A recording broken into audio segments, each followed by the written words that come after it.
One thing that is constant in life is change, and in today's episode, we're going to talk about the 5 retirement changes coming in 2023, changes to your 401k, changes in IRAs and Roth IRAs, and changes to Social Security. So stick around as we're going to not only talk about the changes, but what they mean to you and how you can potentially utilize them to your advantage.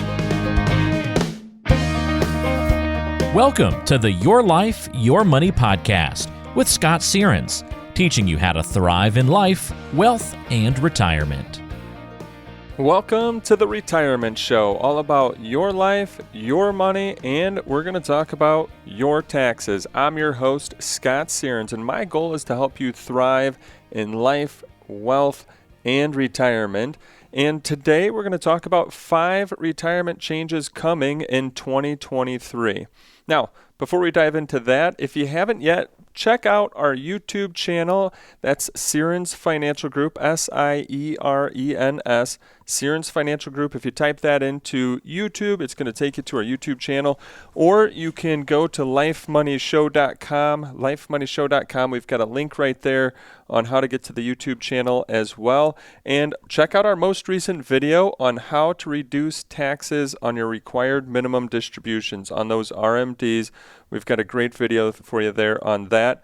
Also, if you're not subscribed yet, subscribe to our insiders list. Go to lifemoneyshow.com. Scroll down. There's an area there where you can put in your name and your email. And if you're not currently on our weekly email list, you want to get on it, as we're giving actionable items on how to help you build wealth, reduce your long-term tax picture, and just what you can do to improve your overall financial picture. So hopefully you find that helpful as well. Now, quickly, as I'm recording this, we just went through the Thanksgiving holiday, spent a lot of great time with family and hanging out and catching up with everybody. I hope that you're enjoying your holiday season as well. And one of the things that I think always for me, it's just like, wow, things just go so fast.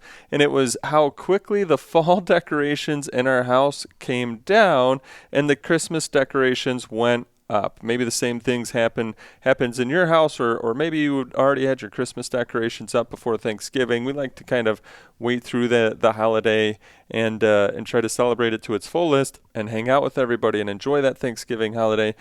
But the decorations so quickly came down as those Christmas decorations went up. And it just reminded me of how one thing is very constant in life, and that thing is change. It could be the changing seasons as we're changing the decorations in our house. It could be life is always changing, or just IRS limits and Social Security. And that's why today we're going to talk about the 5 retirement changes coming in 2023. I've got a Yahoo Finance article that I'm going to use and go through, and I'm going to link to it in the show notes. So you can go to lifemoneyshow.com if you want to click on the article and read it in full. And today we're not just going to talk about the changes, because I understand you're probably sick and tired of everybody telling you that you could save more money and put more away and save more for your retirement. I want to not only talk about these changes, which some are around saving, some are around Social Security, but more importantly is how they impact you and how you can potentially use them to your advantage. So we're going to dive into this Yahoo Finance article. Again, link to it in the show notes at lifemoneyshow.com. So let's take a look. Let's talk about the first change coming in 2023. And what that change is new 401k limits. Now remember, stick around. Yep, not only going to tell you how much more you can save, but I'm also going to tell you about how you could potentially use this to your advantage and the impacts that it has on you. So new 401k limits coming in 2023. So currently, 2022, the limit was $20,500 of how much you could contribute to your 401k. And in 2022, if you were age 50 or older, you could also contribute the catch-up limit, which was $6,500. So that was $27,000 total that you could put into your 401k. Now, in 2023, the limits are going up. So the base limit for what you can contribute to your 401k will be $22,500. And then the catch-up is going to be $7,500. So that means for those 50 and older, you can contribute a total of $30,000 to your 401k. Now, why is this important to you? How does this impact you, or how could you potentially use it to your advantage? First off is if your contribution percentage was based on the 2022 limits. If you were maxing your 401k out in 2022 and your contribution percentage that you were putting away was based on that 27,000 or that 20,500, you may now want to make sure that you go in and adjust your contribution percentage to be able to continue to max out how much you can put into your 401k. And here's the thing about that, and I'll just share some quick stories with you, is that, working with clients as they get to the end of the year, if they thought that they were maxing out their 401k, but see the companies actually don't want you to go over the amount, because then they have to go through a lot of correction documentation and get everything fixed. And so they don't want you to go over. So they're actually going to limit what you put in to make sure that they keep you under the amount. You need to make sure that you take it upon yourself to make sure that you're getting the maximum amount in.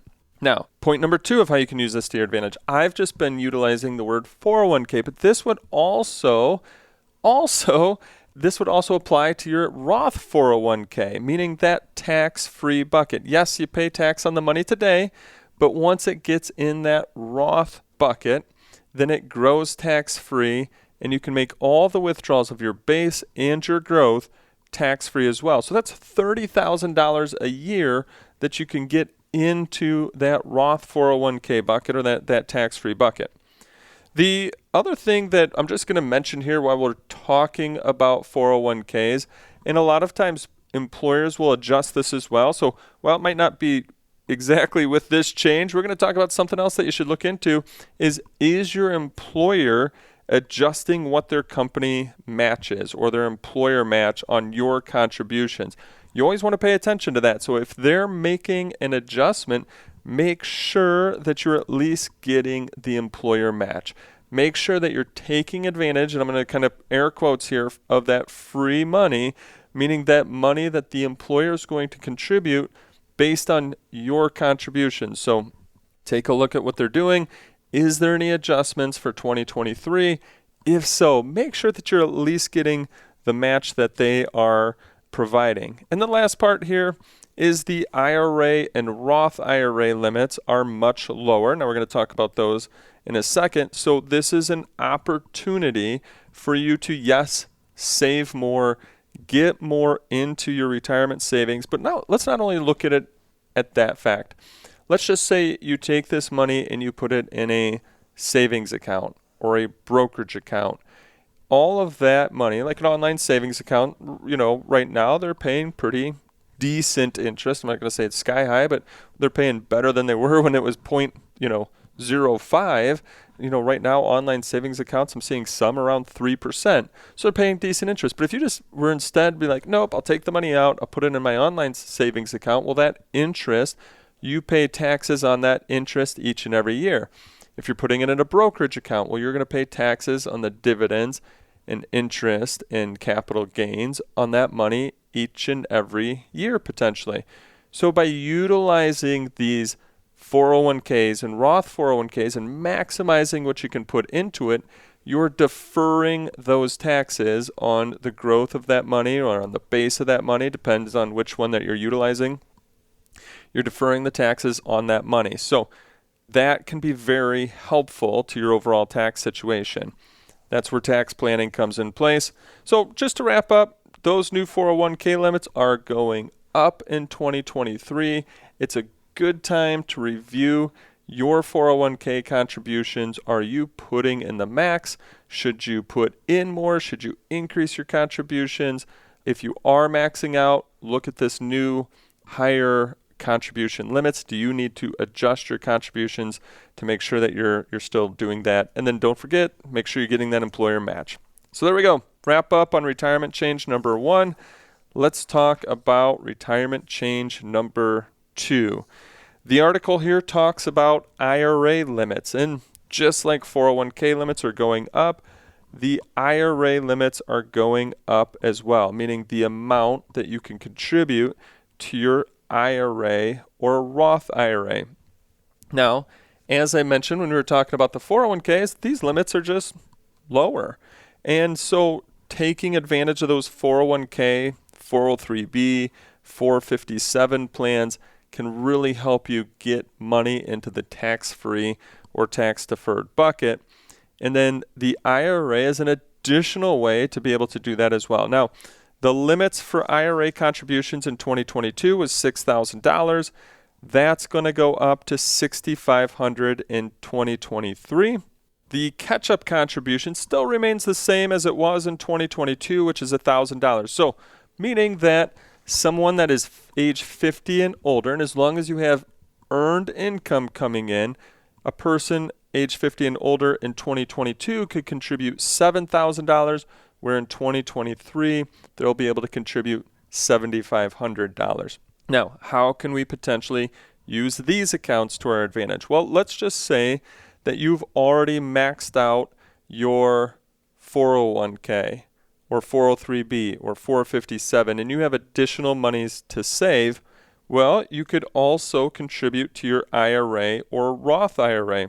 And you could max out these accounts as well, giving you more opportunity to put money in tax-deferred or tax-free buckets. The other way to think about this and potentially use it to your advantage is contributions for non-working spouses. A lot of times folks feel, if I'm not working, meaning I've stayed at home to help out the family, or I've already retired, well, then I don't have earned income. I can't necessarily put money into an IRA or a Roth IRA. And that's not necessarily always the case. As long as one spouse has earned income, and again, you'd have to look at IRS rules and limits and guidelines, but as long as, let's just go kind of general here today, as long as one spouse has earned income, you may be able to contribute to an IRA or an Roth IRA for the non-working spouse. And here's where I really see this come into play. I work with a lot of folks that have saved, and maybe they've saved a lot into their savings account. And they've got, maybe more cash on hand that they should, and that cash, as we talked about earlier, is generating interest. And one spouse retired, one spouse is still working. Their, income from their jobs might be now lower. So they're saying, hey, from cash flow, we don't really feel like we'd be able to put into that IRA or that Roth. But what you can do, and here's how to use this to your advantage, as long as you have earned income coming in, you could shift money from your savings account and put it right over there into your Roth IRA. I mean, if it's in your savings account, you already paid tax on it. Just shift it over to your Roth IRA, and now instead of paying tax on that interest, that money's growing tax-free, and then all of your withdrawals in the future would be tax-free as well. So think about it just differently. Shift the mindset. It doesn't always have to come from cash flow. Look at your other buckets. Where have you saved, and can you shift money around to get yourself tax-free growth? And use it to your advantage, right, through contributing making a contribution for a non-working spouse called the spousal IRA. The other way is, and we'll talk about this in a second, but maybe you're making too much based on your income. You're like, hey, Scott, I can't, put money into an IRA or put money into a Roth because I exceed the income limits. Well, there's also what they call as the backdoor Roth IRA process. So this allows you to actually still get money into that Roth at a higher contribution amount. Now, there is a lot that goes into doing the backdoor Roth IRA process, meaning that you don't have any other IRAs, because then the pro rata rule comes into place. And so really this one you want to talk with your financial professional as well as your tax person to make sure that you're doing this in the proper manner. All right, so let's move on to retirement change number 3 and 4. These actually kind of go together, which are the IRA and Roth IRA income phase-out range. So as I had mentioned earlier, there can be certain incomes where you fall out of range of being able to contribute to an IRA or being able to contribute to a Roth IRA. So Let's just understand that for a second, because, a lot of times folks, and I get it, you just want to, shift money around, you want to get money into the Roth, and you just want to make those contributions, but there are IRS limits that say if you're making over a certain amount, you're not always able to put money directly into the IRA or put money into the Roth. And I'll talk then about kind of where some other things might come into play, but let's go through the limits first. So let's just focus on what are the new income limits for being able to contribute to IRAs and Roth IRAs, and let's just focus on next year. Let's just focus on 2023. So for 2023, the phase-out range, and this is for traditional IRAs, the phase-out starts at income of $73,000 and ends at $83,000 for single taxpayers. So meaning, what that means then is a single filer who earns more than $83,000 in 2023, they're not able to make that contribution to an IRA, especially if they're covered by a workplace retirement plan. Now, for married couples filing jointly, the IRA phase-out range is $116,000 of income to $136,000 of income.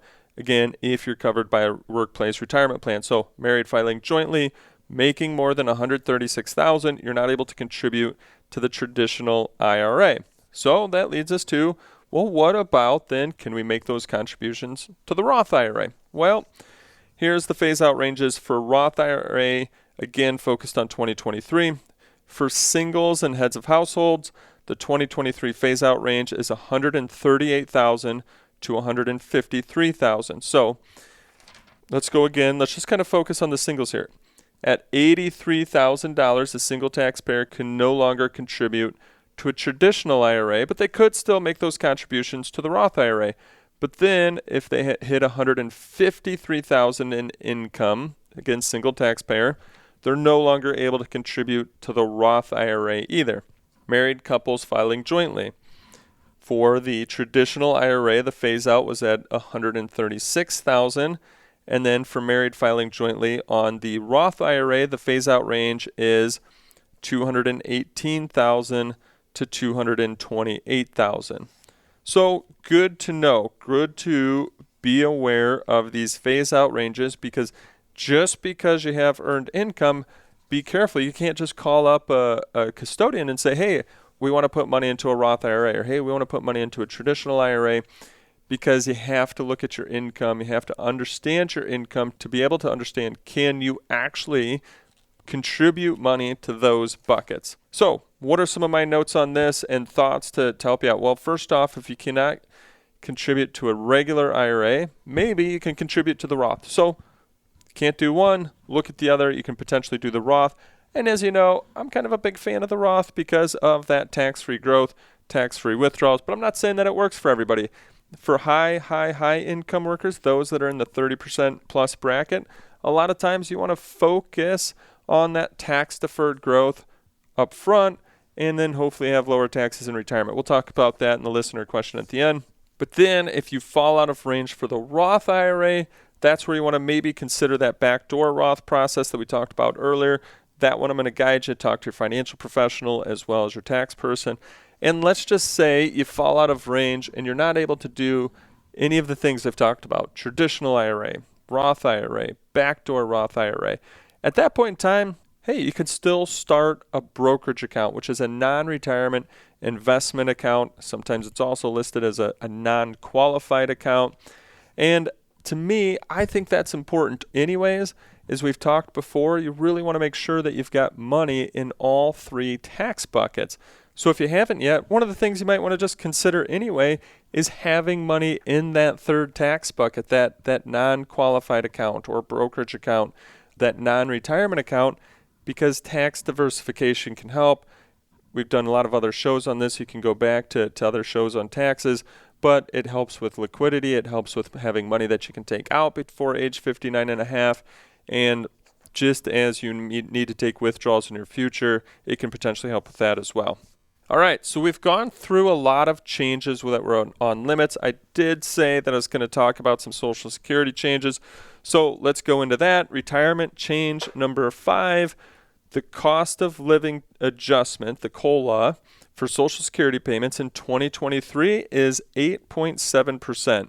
So Social Security, if you're already taking it, your Social Security is going to go up by 8.7% in 2023. The article here states that on average, Social Security payments will go up by $140 starting in January.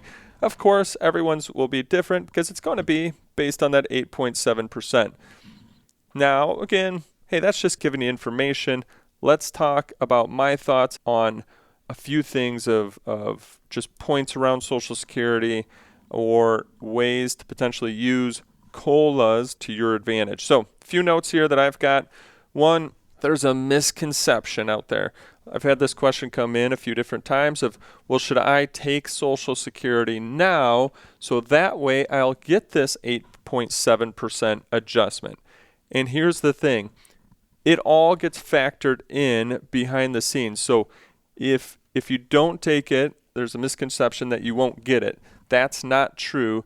They are factoring this into the payment that you have not yet taken. So don't worry, you're getting the COLA too if you haven't taken Social Security. It's actually helping the payment that you're deferring and waiting to take. So all good there. Don't feel like you have to jump in, take Social Security to try to get this big increase. It is getting factored into your payment if you haven't taken it or if you're waiting to take it. Okay. Also, I think this kind of helps me explain why sometimes it's a good reason to wait to take Social Security. You see, that COLA is based on the number that you've taken, the Social Security number that you've decided to take, whether it's at age 62, 63, 64, 65, 66, 67, or if you've waited till age 70, the COLA is based on the number that you've decided to finally take for Social Security.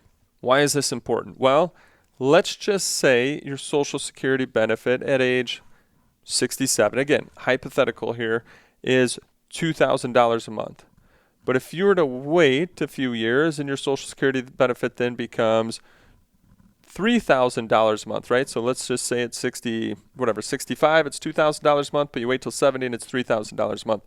Would you rather have an 8.7% bump on $2,000 a month or have an 8.7% bump on $3,000 a month?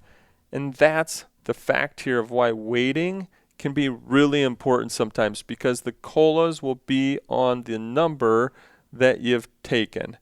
And so I'd rather have an 8.7% increase on $3,000 than an 8.7% increase on $2,000. Again, put in your own numbers, but hopefully that helps you understand some important reasons why it's, why it can be beneficial to wait. Last thing on that, which you'll always hear me bring up, but I think it's really important to continue to remind everyone, is that if you are a couple and when one spouse passes away, you only keep one of the two Social Securities. So waiting on one can provide a lot of comfort in the future. So with that, let's end on a listener question here. We've got a question from Wendy. Wendy says, our 401k plan at work now has a Roth option available for our future contributions. Should I take advantage of that? Wendy, that's a good question that we get a lot, because these workplace plans, they have, as you had mentioned, there's just the traditional 401k that a lot of folks are used to. And when you put money into that traditional 401k, you get a tax deduction today. So let's say you're making $100,000 a year, you put in $20,000. Well, on your taxes today, you're only going to report $80,000 of income. $100,000 that you made minus the $20,000 that you put in your 401k, you report $80,000. Now, as you can see, you now haven't paid money on that $20,000. It grows tax deferred, so it might grow from 20 to 50 to 100, whatever it grows to, right? So it grows tax deferred. You're not, as it grows, you're not paying tax on that growth. But when you take it out in your future, you're going to have to pay income tax on every dollar that you take out of that 401k bucket. This is also the bucket that at age 72, the government's going to force you to start taking income out of the bucket. Okay, now that we understand that, get tax deduction today, grows tax deferred, you pay income tax in the future on every dollar that you take out of that bucket. That Roth option You pay the tax today. So same $100,000, you put $20,000 in. Well, since you pay the tax today, you're still going to get taxed on that $100,000 on your taxes the year that you put the money in. Yeah, you're still going to have $100,000 of earned income on your taxes the year that you put that $20,000 in. Here's the difference. You've already paid the $20,000, the taxes on that $20,000. Same thing. Let's say it grows to that 20, grows to 50, grows to 100, grows to whatever it grows to. Well, all of the money that you put in, so the 20 that you put in, plus let's say it grew to 100, so 80 of growth, all of that money in the future, you will be able to withdraw tax-free. And as long as you roll this into a Roth IRA, there's no required minimum distributions in the Roth IRA bucket. There is actually on Roth 401k. But again, you can roll it to a Roth IRA. There's no required minimum distribution. So now to get back to your questions, should I take advantage of that? Well, it depends. It depends on where you feel that your taxable income will be in your future. If you're making, let's say, money, if the income that you have right now puts you in the 30% plus brackets, you have to look and say, okay, well, will I be in those 30% potential, have that same amount of income coming in my retirement time frame? And if so, or if not, then maybe you want to focus just on the traditional 401k. Take the tax deduction today, defer all the tax on that money to your retirement. Maybe you're in the 10, 12, 20% brackets and you're saving up a ton of money. Well, this is where then maybe you want to focus on that Roth 401k. So you have to remember on that 401k bucket, you get forced to have to take out distributions come age 72. And I find, and I've seen in doing a lot of projections for clients, they get $1 million or $2 million or $3 million saved up into that 401k bucket. When they have to start taking that forced income at age 72, they could be looking at 6 digits, 6 figures worth of income that they might not need it, but they have to take out of that bucket, actually putting them in a higher taxable income in their future than where they're at today. And that's where then they need to switch over to the Roth because that would make more sense for them today. So sorry I can't answer the question specifically. It really comes down to doing a tax projection on your specific scenario so that way you'll know where your taxable income will potentially sit in the future versus where it is today, and then you can answer that question of which bucket should you utilize. That's part of our year-end planning process that we do for all of our clients to help them answer that question. And so I do have a video that you can check out on this. So again, going back, check out our YouTube channel. And we've got a video on there of 401k versus Roth 401k. I think that you might find it super helpful, Wendy, as well as anybody else that's listening that's wondering, which bucket should I put my money into, or where should I make my contribution? So go to YouTube, check out our YouTube channel, Sieren's Financial Group, or you can go to lifemoneyshow.com. There's a link there to get to our YouTube channel, and it's the video 401k versus Roth 401k. I think you'll find it super helpful. I hope that you found the podcast super helpful today and for your future. And if so, subscribe to our podcast on your favorite podcast player. That way you'll continue to get notified as we're continuing to come out with new episodes on helping you build wealth, making sure you're on track for your financial future, and as you know, love to help people reduce their long-term tax picture.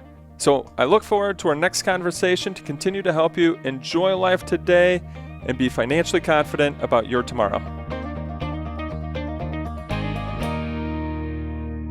Investment advisory services made available through AE Wealth Management, LLC, AEWM. AEWM and Sieren's Financial Group, Inc. are not affiliated companies. Insurance products are offered through the insurance business Sieren's Financial Management, Inc. Sieren's Financial Group, Inc. is an investment advisory practice that offers products and services through AE Wealth Management, LLC, AEWM, a registered investment advisor. AEWM does not offer insurance products. The insurance products offered by Sieren's Financial Management, Inc. are not subject to investment advisor requirements. AEWM and Sieren's Financial Group, Inc. are not affiliated companies. Investing involves risk, including the potential loss of principal. Any references to protection, safety, or lifetime income generally refer to fixed insurance products, never securities or investments. Insurance guarantees are backed by the financial strength and claims paying abilities of the issuing carrier. This podcast is intended for informational purposes only. It is not intended to be used as a sole basis for financial decisions, nor should it be construed as advice designed to meet the particular needs of an individual situation. Sieren's Financial Group, Inc. is not permitted to offer, and no statement made during the show shall constitute tax or legal advice. Our firm is not affiliated with or endorsed by the U.S. government or any governmental agency. The information and opinions contained herein provided by third parties have been obtained from sources believed to be reliable, but accuracy and completeness cannot be guaranteed by Searns Financial Group, Inc. Bond obligations are subject to the financial strength of the bond issuer and its ability to pay. Before investing, consult your financial advisor to understand the risk involved with purchasing bonds.